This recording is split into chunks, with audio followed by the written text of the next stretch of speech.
Ladies and gentlemen, Democrats have gone full mask off. They are no longer hiding in the dark or disguising their intentions. They are coming out as full-blown anti-American socialists, and President Trump just made a huge announcement, not only slamming the radical Democrats, but letting America know he is ready for a fight. He's not going to allow these people to destroy what makes this country so great.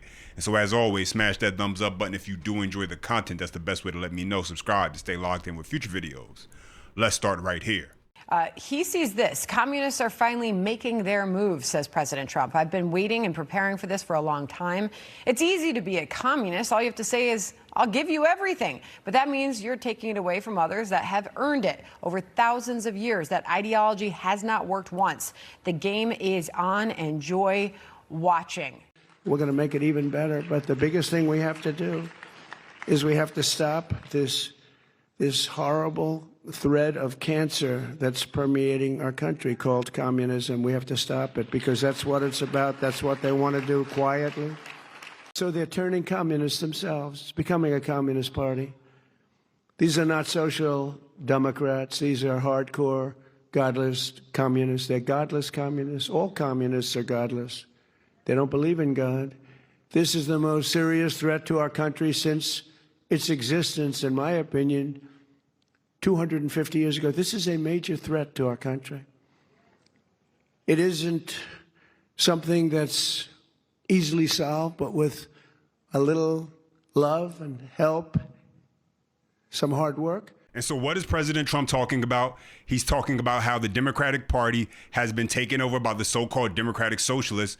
Trump calls them communists, and I don't think he's wrong with saying that. Of course, they're not gonna, come out and say, hey, we think communism is great, guys. No, but they will say, I'm a democratic socialist, because it sounds more palatable, ladies and gentlemen, easier to digest. And now the polls are showing that Democratic voters have more favorable views towards socialism than capitalism. Check it out. Because what is true in New York City in a Democratic primary ain't necessarily true nationwide with the general electorate. I mean, just take a look here. Net favorable rating of Democratic Socialists. If you look at Democrats nationwide, look at this. Democratic Socialists are on the positive side of the ledger at plus 17 points. This includes Democratic-leaning independents. But look at all voters. A completely different world. 27 points underwater Democratic Socialists of America are in the net favorable rating. So what are we talking about? A 44-point difference here in the wrong direction when we come to Democratic Socialists of America, jumping from being pretty popular among Democrats to being not popular at all among all voters. What about just the word socialist or socialism? How's that doing? Yeah, okay. So, one of the trends that we have seen is among Democrats, socialism has become more popular over the last decade and a half. But what about the rest of the electorate? And this, I think, gives the game away right here. Okay, positive view of socialism. Among Democrats, look at this. Up considerably from where we were in 2010, 50% to now 66% now. That's a jump of 16 points in a decade and a half. But look at all others. The number is the same. It was 29% back in 2010. It's 30% now. Socialism has become increasingly popular among Democrats. And so Democrat voters are buying into the messaging. And people need to understand this is not a game. This is not the 90s Democrats. Radical communist Marxists are running for Congress and winning, ladies and gentlemen. They don't want to preserve the republic.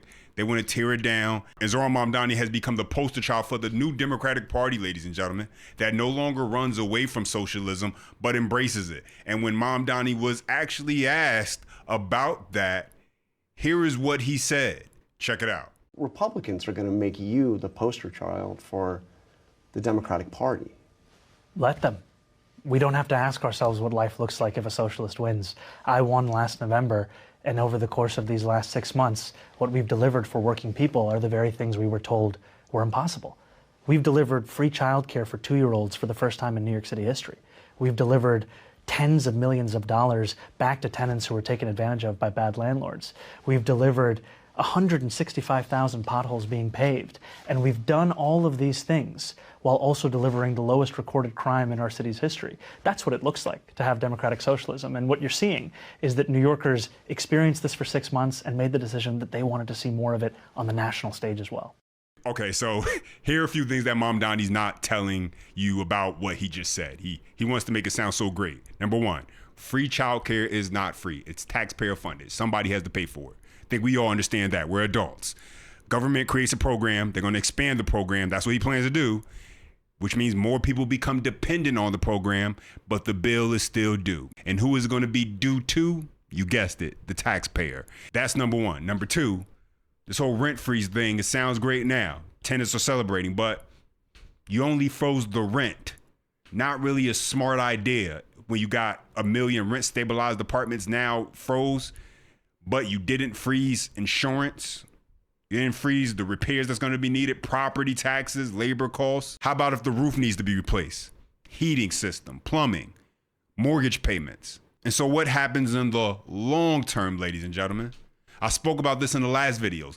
Buildings get neglected, small owners get squeezed, and small time owners only make up roughly 10% of the market, ladies and gentlemen. The other 90% are corporate owned buildings that people are living in. The corporate owned buildings, the reality is they can afford the freeze. They can move things around. Their portfolios are large enough. They can eat the cost, but the little guy, not so much. And what happens when he can't keep up with the maintenance? Well, then the city comes in, says the property's distressed and not being properly maintained. Take the property and turn it into, you guessed it, government housing. And so these are things that sound good right now because the floor has not collapsed from underneath them yet. But the real question is, what happens when the bill comes due and when regular people wake up from this fantasy of free stuff was never actually free?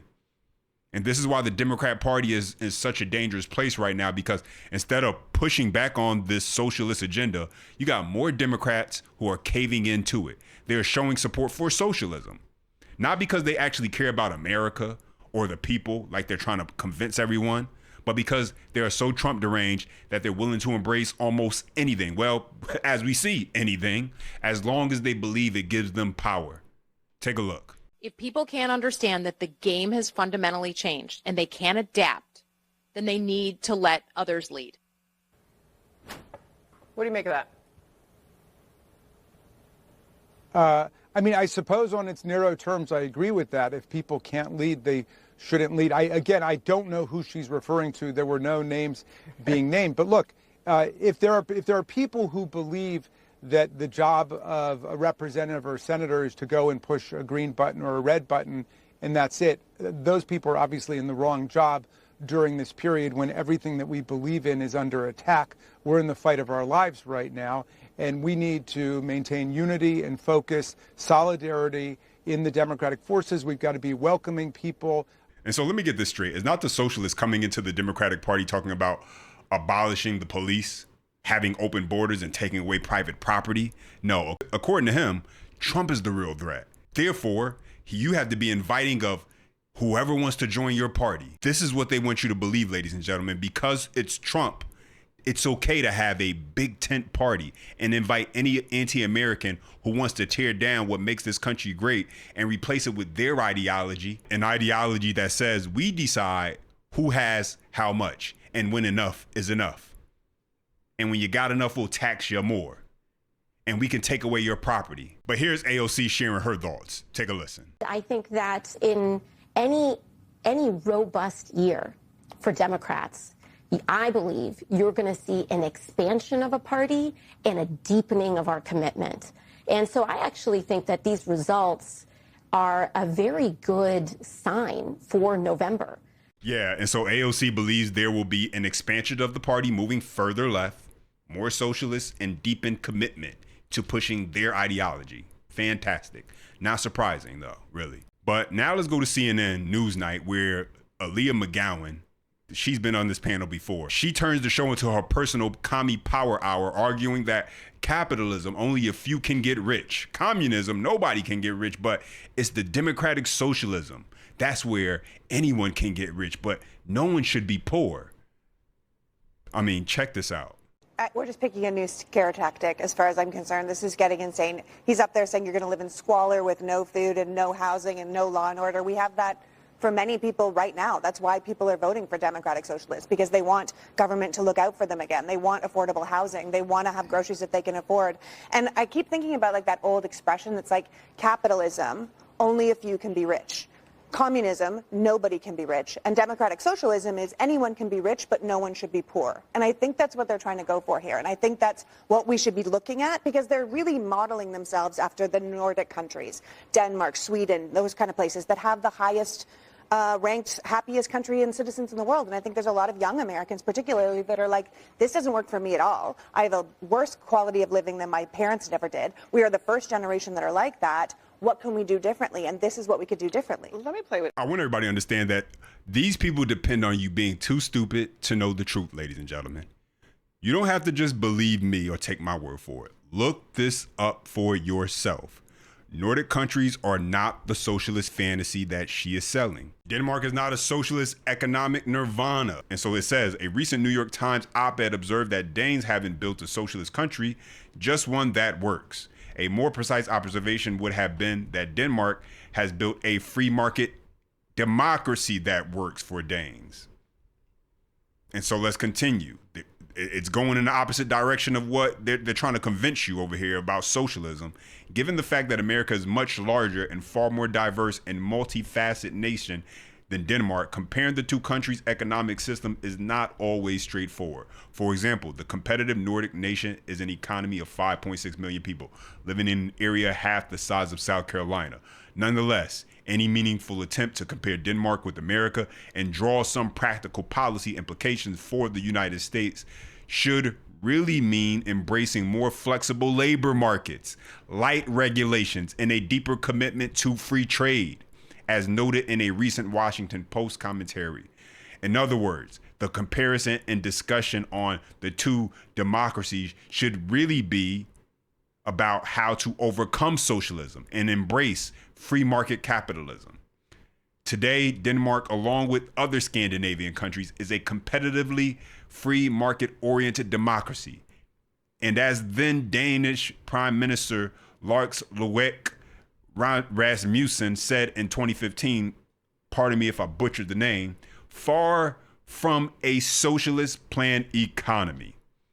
In addition to having stayed very open to free trade, among other notable policy measures, Denmark has kept a minimum wage-free labor market flexible by allowing employers to adjust their workforce rapidly in both hiring and dismissing in response to changing market conditions. That kind of free market policy mix has earned Denmark an economic freedom ranking as 8th freest country according to the Heritage Foundation recently released 2020 Index of Economic Freedom. The index cites as reasons for the country's high resilience and competitiveness its free market policies, such as a competitive corporate tax rate, which is lower than America's, regulatory efficiency, market openness, and the rule of law that Denmark has long institutionalized. The rule of law, I wonder what that means. They're not soft on crime. Indeed, it is inaccurate to characterize Denmark as socialist. The reality is that Denmark is one of the finest examples of countries committed to the free enterprise system, which is often reinforced by a well-functioning civil society, ladies and gentlemen. And so that last part, civil society, means they don't just let anyone into their country because they realize the wrong kind of people you allow from other countries. If you invite the wrong kind of people, then it can ruin a civil society. If you don't punish the people in your country who do not know how to be civil in that society, it can ruin a society. And so all the things that Democrats want to just say, hey, this is okay. We need to be soft on crime. We need to have more open borders. Seems like Denmark, they're figuring out how to do the opposite. But let's check out and go back to CNN where you got your Michael Singleton pointing out just how opposite these people are to America. Check it out. The tenets of their belief systems are not in sync with what we believe as Americans economically, culturally. Our customs of behavior are not in sync with democratic socialism. Yeah, you put the democratic in part of the socialism, but it's still very close to its origins. And so that alone, I think, is concerning enough. I think Republicans can run on that, drawing the contrast between being pro-capitalism, small government, less taxes, as opposed to increase in taxes, because if things are going to be free, you got to pay for it somehow. A bloated government, more government control, that to me is far enough to make the case and draw the contrast to the American people. Exactly. If things are going to be free, they're really not free at all. They're paid for by somebody, somehow. That's just a fact, ladies and gentlemen. But now let's finish up with Fox News, where they call out democratic socialism. The American dream is hard, but it's obtainable, and you have to do the work. You have to roll your sleeves up and sacrifice. But with socialism, it's why do I have to do that when I can just take from them? Check it out. Yes. They went all in, and they basically sold a bill of goods to the part of the American population that are the takers. Mm-hmm. They see the guy who worked his ass off to put his kids through school. He didn't go on vacations. The American dream is hard, but it's attainable, but you have to do the work. You have to roll your sleeves up. You have dirt on your fingernails. You have to sacrifice. Why do I have to, exactly. Why do I have to do that when there's people telling me we can just take it from them? Yeah. The pandemic, the pandemic created this illusion of my quality of life is more important than work ethic. Mm-hmm. I want it now. And one group's telling them, and you don't have to be educated. All you have to do is blame everything on somebody else, and they'll support you. And you can be the, and what are the main things we see in these groups? What's the thing? Who they sleep with is most important. What they identify with is more important than hard work, integrity. And the other, in the conservative party, those are the cornerstones of conservatism. So that's, well, I don't want to work. Why should I work when you're telling me I don't have to? And we're seeing it. And they went after the big cities. They caught us sleeping.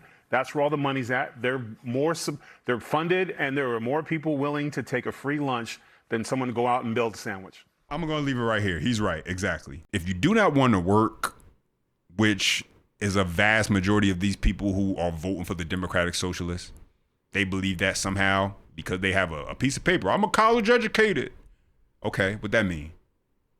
I got a college degree too, but I never thought that having my college degree meant that my life was supposed to just automatically be easier. If I don't want to put the work in, then I get nothing because I did not put the work in. That's the way it's always been in America, ladies and gentlemen. Let's not kid ourselves. It's always been, you had to fight to get what you want in this world, in this country. Now Democrat socialists, they're coming around and they're saying, well, we want to make sure that you get what you deserve. And there are people who they're getting more than their fair share. And so we're going to take from them and give to you and make sure that everyone gets enough. What is enough? Well, if you let them decide, they will decide what enough is. But those are my thoughts in the update. Now I want to hear from you. Drop your comments down below. I appreciate when you guys chime in. Don't forget, smash that thumbs up if you enjoy the content. Subscribe for more. And as always, until next time.